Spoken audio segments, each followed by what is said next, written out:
మనకు breaking news అంటుంది. విజయవాడ నుంచి అసలే చలికాలం బయటికి రాలని పరిస్థితి, కానీ ఆ వృద్ధురాలు పింఛన్ కోసం వచ్చింది, తోపులాటలో ప్రాణాలు వదిలింది. ఈ ఘటన విజయవాడలో జరిగింది. దీనికి సంబంధించి లేటెస్ట్ అప్డేట్స్ని మా కరెస్పాండెంట్ రమాకాంత్ రెడ్డి తెలుసుకుందాం. రమాకాంత్, చెప్పండి, ఈ ఘటన ఎప్పుడు ఎక్కడ జరిగింది, ప్రస్తుత అక్కడ సిచ్యువేషన్ ఏంటి?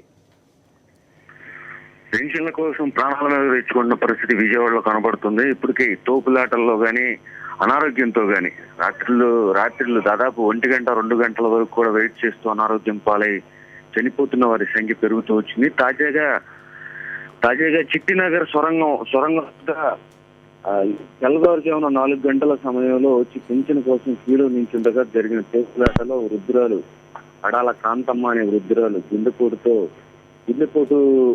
అదే సమయంలో ఆసుపత్రికి తరలించే ప్రయత్నంలో అక్కడికక్కడే మరణించింది.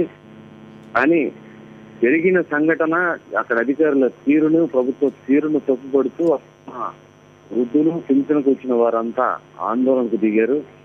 ప్రస్తుతం పడాల కాంతమ్మ వ్యవహారం సంచలనం కలిగిస్తుంది. ఇప్పటికి కూడా అంటే అర్ధరాత్రి 1 గంట 2 గంటలు అవుతున్న పింఛన్ కోసం పింఛన్ జాబితాలో తమ పేరు ఎక్కడ ఉండదోననే ఆందోళనతో వాళ్ళు వృద్ధులు 60 సంవత్సరాల పైబడిన వృద్ధులంతా పడిగాపులు కాస్తున్న పరిస్థితి, చలిని కూడా లెక్క చేయకుండా. అట్లాంటిది తెల్లవారుజామున రావటం 4 గంటల సమయంలో రావటం, గజగజ వణికించే చలిలో ఆ తూపులాటలో నలిగిపోవడంతో గుండెపోటు వచ్చింది. కాంతమ్మ వ్యవహారం కాదు, చాలా మంది పింఛన్ కోసం పడిగాపులు పడుతున్న వారు అనారోగ్యం పడుతున్నారు, ప్రాణాల మీద తెచ్చుకుంటున్నారు.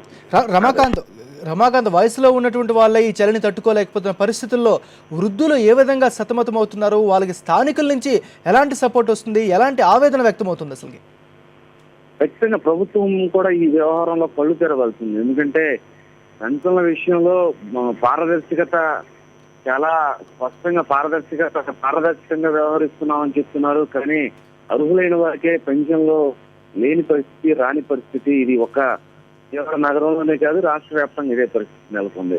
కానీ ఎక్కడైతే 200 రూపాయల పెన్షన్ ఇచ్చినప్పుడు ఎటువంటి ఆందోళన లేదు. కానీ 1000 రూపాయలు ప్రభుత్వం 1000 రూపాయలు ఇస్తామని చెప్తూ జాబితాలో అర్హులైన వారిని జాబితాలో చోటు కల్పించకపోవడంతో ఆందోళనతో వారు 1000 రూపాయలు ఎక్కడ మిస్ అవుతాయనే ఆందోళన వారికి ఎక్కువ కనపడుతుంది. దాంతో అర్ధరాత్రులైనా లెక్క చేయట్లేదు, తెల్లవారుజామైనా సరే లేచి తమ పెన్షన్ జాబితాలో తమ పేరు కోసం, తన పెన్షన్ కోసం పడిగాపులు కాస్తున్న పరిస్థితి. దీంతో చలికాలం ఎంతో విపరీతమైన చలి దాదాపు గత 4-5 రోజులు విపరీతంగా పెరిగిపోవడంతో, ఉష్ణోగ్రతలు పడిపోవడంతో చలి కూడా విపరీతంగా ఉంది. దీంతో చాలా మంది అనారోగ్యాల పాలవుతున్నారు. ప్రభుత్వం రమాకాంత్, మరి ఇంత పడిగాపులు కాస్తున్న అధికారులు ఏ విధంగా స్పందిస్తున్నారు? వాళ్ళకి ఏమైనా హామీ అని ఇస్తున్నారా లేదా? ఈ విషయంలో ప్రభుత్వం వైపు నుంచి విఫలమైన ప్రభుత్వ యంత్రాంగం పనితీరు చాలా కనపడుతుంది. అధికారులు కూడా చేతులు చేసే పరిస్థితి. ఒక్కసారి మా పెన్షన్ జాబితాలో పేరు లేకపోయినా సరే ఏ విధమైన సమాధానం చెప్పే పరిస్థితులు, జాబితాలో ఉంటేనే పెన్షన్ ఇస్తామనే సమాధానం అధికారుల నుంచి వినిపిస్తుంది. అందుకే ఎక్కడ మిస్ అవుతామో తమ అర్హులైన వారిని తమకు సంబంధించిన పూర్తి వివరాలను అధికారులు అందించే ప్రయత్నం వృద్ధులు, వికలాంగులు, వితంతులు అందరూ చేస్తున్నప్పటికీ కూడా ఆ జాబితాలో చోటు లేకపోతే చేసేది ఏమీ లేదని చెప్తున్నారు. అంటే ఆ దాటవేత ధోరణి ప్రభుత్వం అవలంబిస్తుంది. దానికి తగ్గట్టే అధికారులు కూడా వ్యవహరిస్తున్నారు. అంటే రమాకాంత్, కేవలం విపక్షాలను మాత్రమే టార్గెట్ చేస్తున్నట్టే ప్రభుత్వం ఈవెన్ చాలా సందర్భాల్లో అన్ని వామపక్ష పార్టీలు కావచ్చు, మిగతా అన్ని పార్టీలు కూడా ప్రజా గోడుని వినిపించే ప్రయత్నం చేస్తున్నాయి. వాటిని పట్టించుకునే పరిస్థితి ఏమైనా ఉందా లేదా ఇంతకీ? మరి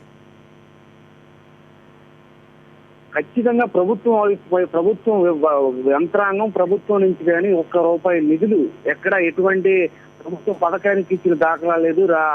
ఎన్టీఆర్ ఆరోగ్య సేవ కానివ్వండి, లేకపోతే సాంఘిక సంక్షేమ హాస్టల్స్ కు సంబంధించిన నిధులు ఇచ్చే విషయంలో కూడా ప్రభుత్వం ఇప్పటి వరకు ₹1 కూడా విధించిన పాపాన పోలేదు. దాదాపు 6 నెలల నుంచి సాంఘిక సంక్షేమ హాస్టల్స్ లో నిధులు రాకపోవడంతో అక్కడున్న వార్డెన్లే పిల్లలకు తమ చేతిలో డబ్బులు పెట్టుకొని అప్పులు చేసి మరీ పిల్లలకు భోజనాలు పెడుతున్న దుస్థితి కనపడుతుంది. ఎక్కడికక్కడ కాంట్రాక్ట్ ఉద్యోగులకి కూడా డబ్బులు రాని పరిస్థితి కనపడుతుంది. ఇక పెన్షన్లు కూడా ఇస్తామని చెప్తున్న ప్రభుత్వం అడ్డగోలుగా కోతలు విధిస్తుంది. అర్హులైన వారిని కూడా పక్కకు పెడుతున్న పరిస్థితి కనపడుతుంది. రుణమాఫీ విషయంలో కూడా ఇదే విధంగా వ్యవహరించింది. చాలా క్షేత్రస్థాయిలో చాలా స్పష్టంగా ప్రభుత్వం అనుసరిస్తున్న వ్యవహార శైలి విమర్శల పాలవుతుంది. జనం సఫర్ అవుతున్నారు. ప్రజలు బాధితులు అవుతున్నారు. ఖచ్చితంగా ఈ వ్యవహారాన్ని వాళ్ళు కూడా నిశ్చితంగా గమనిస్తున్నారు, జరుగుతున్న వ్యవహారం ఏంటనేది. ప్రభుత్వం ఈ విషయంలో ఖచ్చితంగా స్పష్టమైన వైఖరి అవలంబించాలి, స్పష్టత చేయాల్సిన అవసరం ఉంది. కానీ దాటవేత ధోరణి మాత్రం ప్రజలు నిలదీస్తూనే ఉన్నారు. Yes. ఖచ్చితంగా ఈ విషయంలో ప్రభుత్వాన్ని నిలదీసే దిశగా ప్రజా సంఘాలు కూడా ప్రయత్నిస్తున్నాయి. నాగరాజు. థ్యాంక్ యూ రమాకాంత్, అప్డేట్స్ అందించినందుకు.